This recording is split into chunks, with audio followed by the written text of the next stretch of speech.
देखो इस वीडियो में हम बात करेंगे ओली बोर्ड मॉक टेस्ट के बारे में। मॉक टेस्ट अटेम्प्ट कैसे करना चाहिए और मैंने जो मॉक टेस्ट लगाया उसमें कितने नंबर मिले और अगर कम आए या ज्यादा आया तो क्यों आया, मैं हम उसके बारे में आज बात करेंगे। और देखो उससे पहले मैं थोड़ा सा बात करूंगा कि मॉक टेस्ट अटेम्प्ट कैसे करते हैं। तो उसके लिए पोजिशनिंग क्या होनी चाहिए और उसमें माइंडसेट कैसा होना चाहिए और कौन से ब्राउजर में लगा रहे हो तो जूम कितना होना चाहिए, पहले मैं उसके बारे में बात करूंगा। फिर मैं अपने मॉक टेस्ट जो मैंने लगाया उसके रिजल्ट के बारे में बात करेंगे। देखते हैं पहले पहले देखो सबसे इंपॉर्टेंट क्या है कि पोजीशनिंग सही होना चाहिए। मॉक टेस्ट लगाने के दौरान ना तुम्हारा जो चेयर होना चाहिए, जो चेयर और टेबल ये बिल्कुल करीब में होने चाहिए एकदम। तुम्हारा हैंड का मूवमेंट थोड़ा फास्ट होना चाहिए। हैंड मूवमेंट जरूरी है कि थोड़ा सा फास्ट रहे। हैंड मूवमेंट फास्ट होना चाहिए ताकि ये क्विकली जब कर्सर को जब घुमाते हो तो तुरंत तुरंत होना चाहिए। माइंड एकदम क्लियर होना चाहिए। 100% फोकस रह करके मॉक टेस्ट लगाओ। ये माइंड का फोकस होना चाहिए एकदम 100% क्वेश्चंस के ऊपर।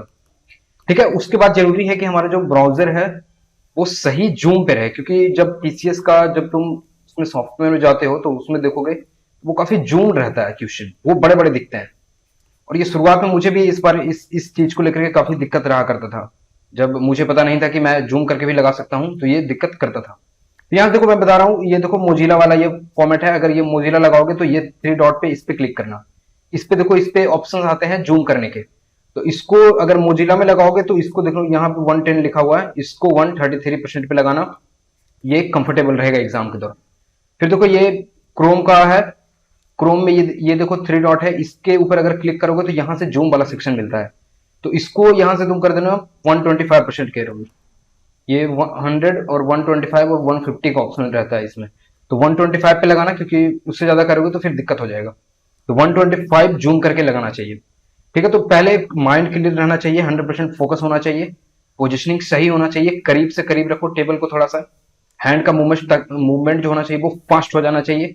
माइंड एकदम 100% फोकस्ड और हैंड का मूवमेंट फास्ट होना चाहिए। ये सब पोजिशनिंग इंपॉर्टेंट है और माइंड क्लियर रहेगा तो आसानी से कर पाओगे। फिर ये जरूरी है कि हम जूम में लगाएं। ठीक है, उसके बाद लैंग्वेज अपना सिलेक्ट कर लिया, कोई भी लैंग्वेज हो, चाहे वो हिंदी या इंग्लिश, डजेंट मैटर, जो जिसमें कंफर्टेबल हो उससे करो। और मैं अपनी बताऊं तो मैं हमेशा हिंदी में ही करता था। पहले मैं इंग्लिश में करता था, लेकिन फिर मुझे लगा कि एज ए चूंकि हम लोग नेटिव इंग्लिश स्पीकर नहीं है तो कहीं ना कहीं हमें सोचने में थोड़ा सा वक्त निकल जाता है। जो ये मेरी सोच है। मैं मुझे ये लगा कि कहीं ना कहीं मुझे सोचने में इंग्लिश में थोड़ा सा ज्यादा समय लग रहा है। तो मैं फिर उसको चेंज करके हिंदी में मॉक टेस्ट अटेम्प्ट करने लगा था। खास करके मेंस वाले क्वांट की मैं बात कर रहा हूँ। प्रीलिम्स वाला तो हालांकि चल जाता है, आप किसी भी लैंग्वेज में लगाओ, ज्यादा दिक्कत नहीं होती उसमें। तो देखो मैंने जो मॉक टेस्ट लगाया उसका रिजल्ट क्या रहा। तो मैंने ये मॉक टेस्ट लगाया, आई थिंक काफी टाइम हो गया मुझे लगाए हुए।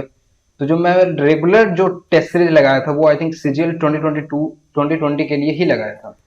2021 के आई थिंक मैक्सिमम अगर मैंने दिए होंगे तो मुश्किल से 5 to 8 मॉक्स प्रीलिम्स के। इससे ज्यादा मॉक्स मैंने 2021 के लिए नहीं दिए थे। तो जो मैं प्रैक्टिस की बात करूंगा तो सीजीएल 2020 का ही मेरे पास प्रैक्टिस है, जो मैं रेगुलर प्रैक्टिस करता था उस वक्त। देख लो, इससे आई थिंक करीब 1.5 से 2 साल के अराउंड का समय हो गया है जब मैं रेगुलर प्रैक्टिस किया करता था। तो उसके बाद मैं लगा रहा हूँ इसको। फिर भी देखो जब तैयारी अच्छे से होती है तो एक बार, इसलिए मैं बार बार बोलता हूँ कि एक बार तैयारी हो जाने के बाद आप वापस नहीं जाते, मतलब फिर से उसको रीगेन कर सकते हो। अगर नहीं अभी हो रहा है इसका मतलब तैयारी पूरा नहीं है। देखो तैयारी पूरी है तो देखो फिर से स्कोर मैं कर पाया, ऑलमोस्ट ठीक ठाक स्कोर है, बहुत ज्यादा खराब भी नहीं है, बहुत अच्छा भी नहीं है। तो देखो 20 सही हुए रीजनिंग में, 3 गलत हो गया। क्योंकि अब देखो 23 ही बन पाए, 2 तो बने भी नहीं, क्योंकि लॉजिक क्रैक करने वाले पे मैं ज्यादा गया ही नहीं, क्योंकि उसमें मुझे पता था कि प्रैक्टिस नहीं है तो लॉजिक आसानी से क्रैक नहीं होंगे। तो 20 सही हुए, 3 गलत हुए और 38.5 बना। और टाइम देखो 20 मिनट्स लग गए। हालांकि 20 मिनट्स लगने के बाद ये 25 अटेम्प्ट हो जाना चाहिए, ऐसा स्पीड होना चाहिए। अब एक आंख नहीं हुआ तो लॉजिक क्रैक तो वो अलग बात है, बट एटलीस्ट 23, 25, 24, 25 के अराउंड हो जाने चाहिए।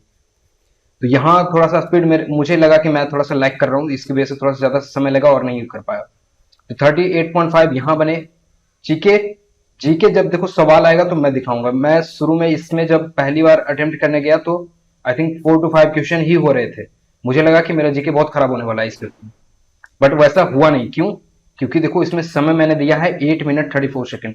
यहाँ मैंने ऑप्शन को एनालाइज करके उसको इलिमिनेट करने की कोशिश करी, इलिमिनेट किया, कुछ लॉजिक का इस्तेमाल किया, जो ऑप्शन नहीं सही हो सकते थे उसको हटाया और फाइनली क्लिक किया और देखो 0 हो गए गलत। ये इंपॉर्टेंट है, एक्यूरेसी जितना ज्यादा रहेगा उतना ज्यादा फायदा रहेगा।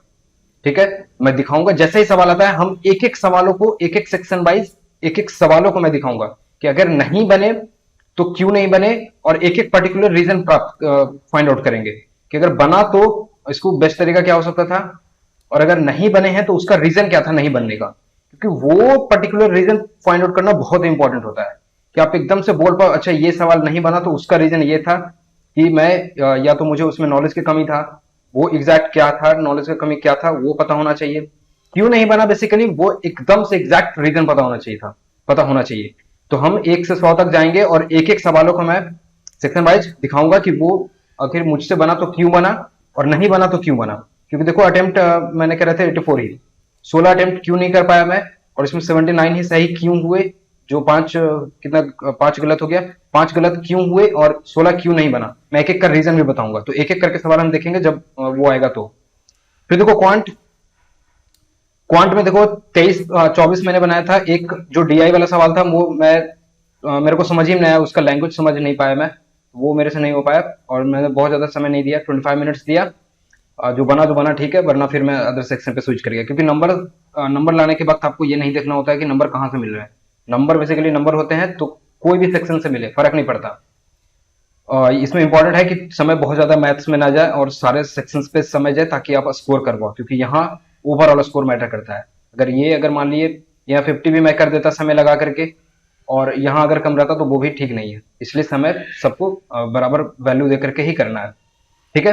बाकी फास्ट ये मैं और हो सकता था अगर मेरी रेगुलर प्रैक्टिस होती थी। अब देखो मेरा प्रैक्टिस जो चल रहा है वो मेरा प्रैक्टिस चलता है नॉर्मल, मतलब मॉक टेस्ट के फॉर्म में अब मैं नहीं देता हूँ, मैं जब बनाता हूँ तो समय का अब टेंशन नहीं रहता, तो वो मेरी सोच अब बतलाने वाली हो गई है सोच, तो इसलिए मैं थोड़ा सा यहाँ स्लो हूँ। अगर मैं 10 मॉक लगातार लगाऊं तो यही मैं टाइम को रिड्यूस करके 20 मिनट्स के अंदर खत्म कर सकता था, ये 20 मिनट्स के अंदर हो जाते अगर मैं रेगुलर प्रैक्टिस कर रहा होता तो, या फिर मैं अभी से अगर 10 मॉक लगातार दूं तो ये टाइम रिड्यूस होना चालू हो जाएगा, ठीक है।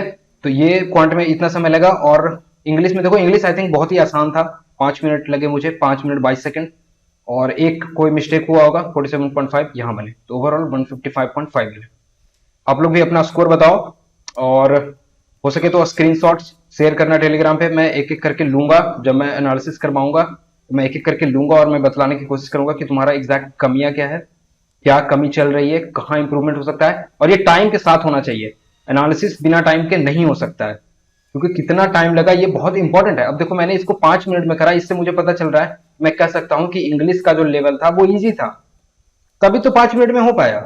ऑफकोर्स ये इजी होना चाहिए तभी 5 मिनट में होगा। मैथ्स का मैं बोलूंगा मॉडरेट है, क्योंकि 25 मिनट लग गए। हाँ, हालांकि ये सही बात है, अगर नॉर्मल रहता तो 20 मिनट से ज्यादा नहीं लगते, क्योंकि मैं बहुत सारे सवालों को मैं पहली बार देख रहा था, मतलब काफी दिनों के बाद, कि अभी मैं जब फोकस करता हूँ तो एक चैप्टर पे फोकस करता हूँ, तो ऐसे सारे चैप्टर्स में फोकस किए हुए अच्छा खासा समय बीत गया, तो इसकी वजह से थोड़ा सा यहाँ रिएक्शन मुझे स्लो लगा, और अगर रेगुलर रहता तो और समय कम लगता। तो यहाँ मैं बोलूंगा कि ये मॉडरेट पेपर था, क्योंकि 20 मिनट्स में फिर भी लग जाते अगर 20 मिनट्स, क्योंकि कुछ सवाल पता नहीं चल रहे थे पहली बार में, तो आई थिंक यहाँ से ये पेपर मॉडरेट था। जीए जीए मुझे टफ लग रहा था पहली बार में, जब मैं किया तो 3-4 ही हो पाए, तो मुझे लग रहा था कि ये टफ है, फाइनली एलिमिनेट किया तो कुछ सवाल और अटेम्प्ट कर पाया और वो सही निकल गए, तो यहाँ से 24 मार्क्स यहाँ मिले। और रीजनिंग का पेपर तो मुझे पता नहीं, क्योंकि बहुत टाइम हो गया रीजनिंग पे वर्क किए हुए, तो हालांकि मॉडरेट ही रहा होगा, मॉडरेट इजी टू मॉडरेट रहा होगा, तभी मैं 20 मिनट्स में कर पाया, वरना काफी समय हो गया मेरे को प्रैक्टिस किए हुए, तो इतना फास्ट तो नहीं होना चाहिए था। तो ओवरऑल देखोगे तो पेपर मॉडरेट लेवल का ही है, ना ज्यादा टफ था ना बहुत ज्यादा इजी था, तो ऐसा स्कोर बन पाया। आप लोग स्कोर बताना कमेंट करना, और कितने आप लोग के बन रहा है, उससे फिर हम देखेंगे एक एक सवाल को, जब मैं एनालिसिस करके दिखाऊंगा कितने समय लगे और उनका बेस्ट तरीका क्या हो सकता था बनाने का, तो वो ज्यादा क्लियरिटी मिलेगा। तो एनालिसिस में मिलते हैं फिर, मजा आएगा एनालिसिस करने में, 100 तक जाएंगे हम लोग, 1 से लेकर के, और सारे क्वेश्चंस को मैं दिखाऊंगा, 1 to 100 तक के सारे क्वेश्चन को दिखाऊंगा, कौन से इसके बेस्ट तरीके हो सकते थे। खास करके इसमें देखना, मैं एलिमिनेशन जो बताऊंगा ये जीके में बहुत इंपॉर्टेंट रहेगा, ये जीके में स्कोर तभी बनेगा जब इस पे देखो अच्छा पेपर था, मैंने इसमें समय दिया, तब मैं इतना स्कोर कर पाया, अगर मैं इसमें समय नहीं देता ना तो मैं भी वही 10 से 12 मार्क्स में यहाँ रह जाता। तो इसमें मैंने समय दिया, देख रहे हो 8 मिनट 34 सेकंड, लोग इतना नहीं देते जीके में, इसलिए मैं अक्सर कोशिश करता हूँ कि टाइम थोड़ा अगर बच रहा है लास्ट के पास, खास करके 3 to 4 मिनट्स या 4 to 5 मिनट्स, तो मैं जीके पे ही डालता हूँ, ताकि इलिमिनेट करके ज़्यादा क्वेश्चन अटेम्प्ट हो सके और वो सही जाए। इलिमिनेट करके मारोगे तो पॉसिबिलिटी होते हैं कि सही जाते हैं। ठीक है, चलो फिर मिलते हैं मंडे को मैं लाता हूँ एनालिसिस का, और देखेंगे बेस्ट वे में कैसे कर सकते हैं। और देखो, ये मैं दे रहा हूँ, ये तुम लोगों के लिए दे रहा हूँ, मेरा कोई इरादा नहीं है अगला एग्जाम देने का। तो ये बेसिकली मैं तुम लोग के लिए ही दे रहा हूँ, और मैं दिखा सकूँ रिएक्शन कैसा होना चाहिए, स्कोर कैसा होना चाहिए, और पेपर कैसा रहेगा। तो मैं अगर करूंगा तो मैं बता पाऊंगा कि पेपर कैसा था, और कितने मिनट में हो जाना चाहिए था, कितना स्कोर होना चाहिए था। तो ये मैं पेपर दूंगा तभी मुझे आइडिया लग पाएगा, तो इसलिए मैंने पेपर दिया है। ठीक है, बाकी मिलते हैं फिर मंडे को। Thanks for watching.